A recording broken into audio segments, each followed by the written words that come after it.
What's going on, YouTube?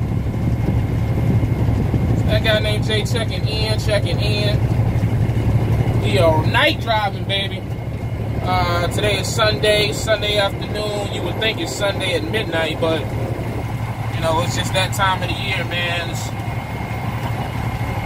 you know, until about March, there's gonna be, you know, a lot of night driving, especially with what I'm doing. You know what I'm saying? Just because of the, you know, it's dark by 5 o'clock. Like, it ain't number like, it's actually like 6:19, but you know, if it was like April, May, June, shit, it'd be, sun will still be up. Sun will be going down to like 8:30. I can't wait for that time, because then this shit gonna be a breeze. But then again, I don't mind night driving. I don't mind it at all. So, but anyways, yeah, I'm on my way to Cincinnati, Ohio, leaving out of the 757. Got a 12 p.m. noon delivery. I actually was going, I should have been left. Well, I didn't have to leave, but I wanted to leave earlier, but I had this freaking migraine, man, so I took me some pills, which means I had to eat. So, you know, I've been water fasting, but so I had to eat. Took some migraine pills that I got from the store, and excuse me, and slept that joint off. So we got up and started moving around like 4:30. So at my current pace, I'll probably get there somewhere between 3 and 4 a.m. You know what I'm saying? Like I said, my delivery ain't until 12 p.m., but I'll probably get unloaded early and then head back. My clock probably about 2 p.m., which will put me back home. Probably about midnight tomorrow. You know what I'm saying? So midnight, 1 a.m., which is cool. Come home, go straight to sleep, wake up early, and start my day a lot earlier than I did today. Because the thing about it is, the later you start your day, I feel like it's the less time you have at home. You know what I'm saying? Like, the way I'm looking at it is like, if I would have left out at like, let's say 10 a.m. and got there, and like, it's like 9 hours away, so what's that, like 10, so 9 p.m., got there at 9 p.m., 10-hour break, was like 7 a.m. If I could have got unloaded early by like 8, 9 a.m. and then start driving back home, and would have got home tomorrow at about like 7 p.m. And then, instead of, you know, sleeping 10 hours and heading out, I could have like got home about, like if I get home between like, let's say 7 and 9, I really don't have to leave back out until like 10. I can leave out at 10 a.m. and be home for like, you know, anywhere from 12 to 14 hours. 12, 14, 15 hours, and still have a productive day. You know what I'm saying? But it just, you know, you can run the schedule however you want it. You know, it's all about if you're trying to drive majority during the night, majority during the day, what time you're trying to get to the port. Even though the port isn't as bad as, you know, I remember it being, man. They got this new system where you get appointments, and as long as you're in that window, like say you got a 10 a.m. appointment, you got from 10 to 11 to be there for that appointment, and you get in and out pretty quickly, you know what I'm saying? Also, I don't go through the main entrance, I go through the back way, because I got the tag on the truck, so that way it goes a lot smoother. There ain't really never no line for that back way. Now, that main gate is when you sit for like, you have like 2-3 trucks in front of you, but like that back way, man, I want to say that's the north gate. The north gate is always easy, but everybody can't go through the north gate because everybody ain't got the tag. I guess niggas pay for that shit, but that south gate is the one.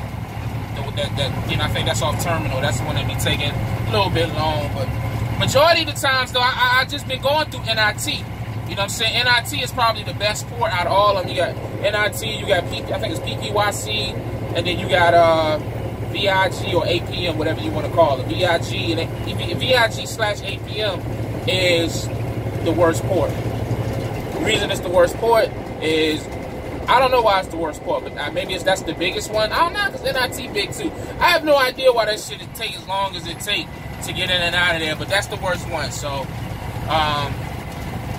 yeah, that's that. But anyways, that's not really what I wanted to really talk about. What I really wanted to talk about was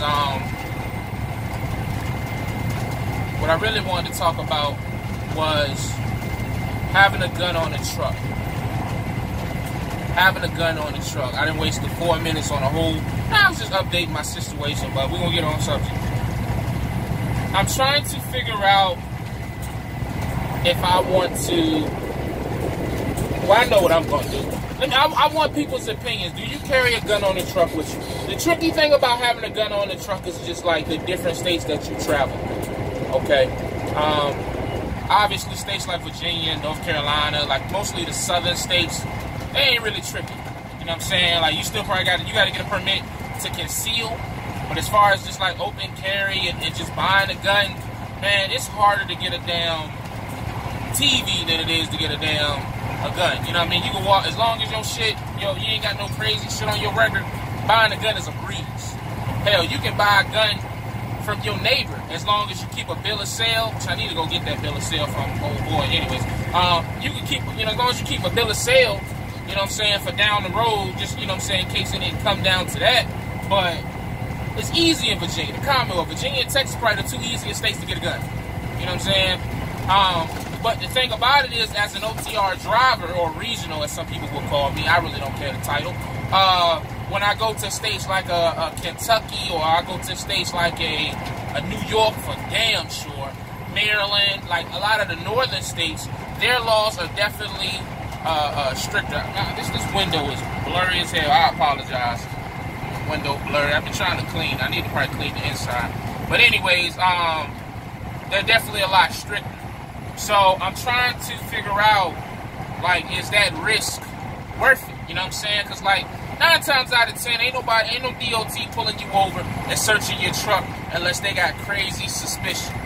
You know what I'm saying? Or some shit. You know what I'm saying? A lot of times you get pulled over by DOT, all they worried about is the exterior of that truck and your logs. And now with e-logs, they don't even give a fuck about the e-logs because they know most of the time you gotta be compliant because it's e-logs unless you're doing some, you know, this, that, and the third. But we ain't gonna get into that on this video. But, you know what I'm saying? It's just, I don't know. I've talked to a couple of guys about it, and the majority hit me with that, you know, I'd rather be tried by 12 than carried by 6.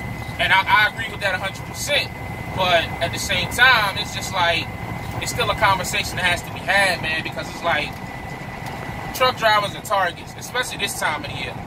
You know, holiday season, you know, a lot of people who aren't normally criminals become criminals just because they trying to provide for theirs, and they come upon hard times, so they trying to take yours. So it's just like, I don't know, man. And then on top of that, to top all that off for me, I gotta go on the port. The port is federal, you know what I'm saying? Going into the port is like going on a military base, more or less. And you for sure, I think you can take a gun there. You just gotta check that shit in, if I'm not mistaken. So it's just like, I'm just asking, like, what do you guys prefer? What do you think? All my owner operators, I know ain't no company drivers got that shit. You know what I'm saying? Like, and really, if you drive for somebody else, you really gotta get their permission.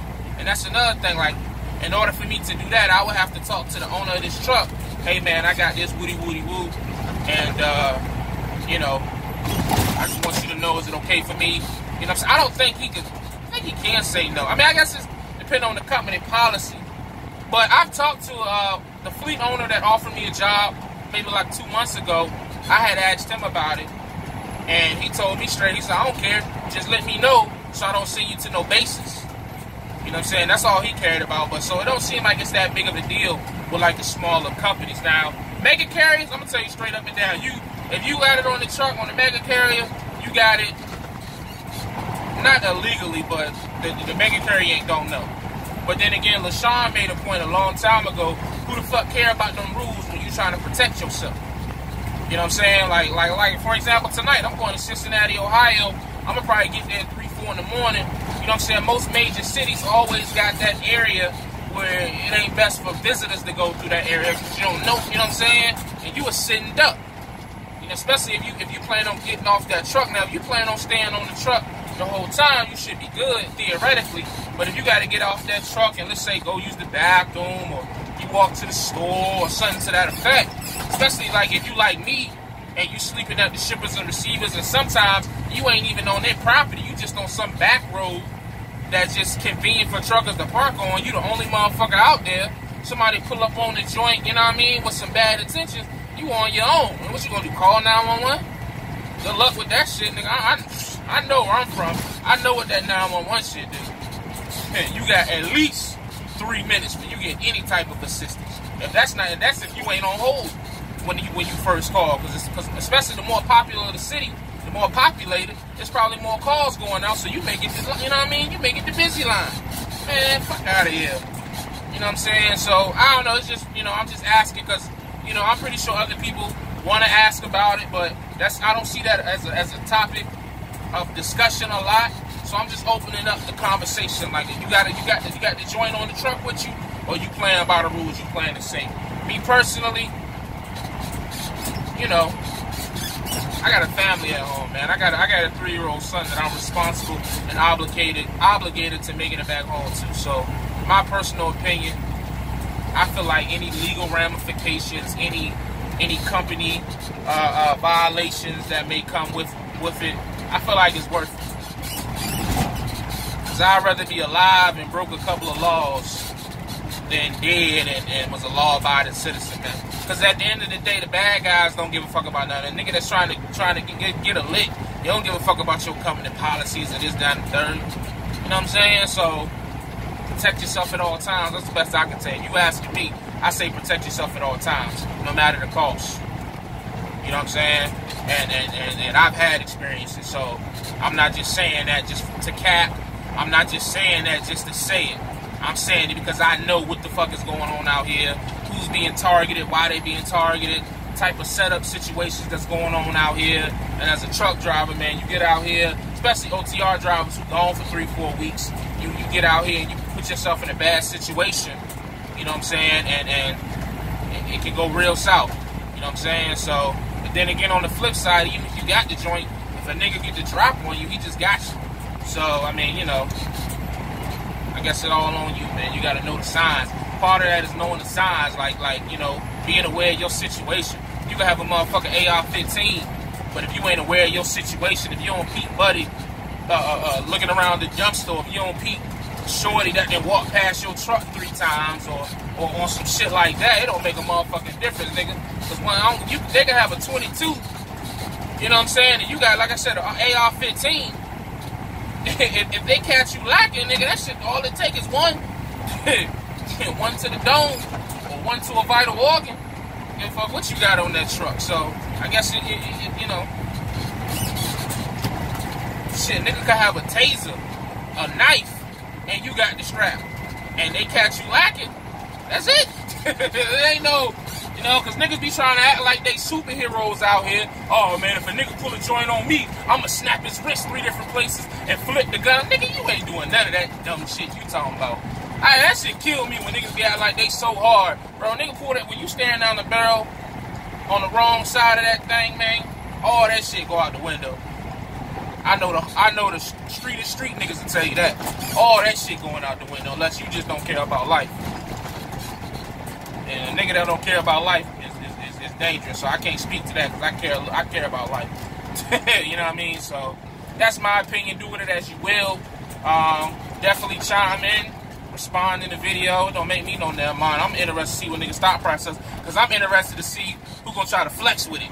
Oh man, yeah, anyway, nigga, shut the fuck up.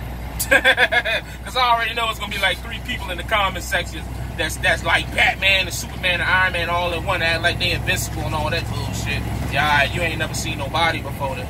That's what I believe, man. If you talking like that, because you watch The Wire, you binge watch The Wire and think you Omar and shit. Fuck out of here.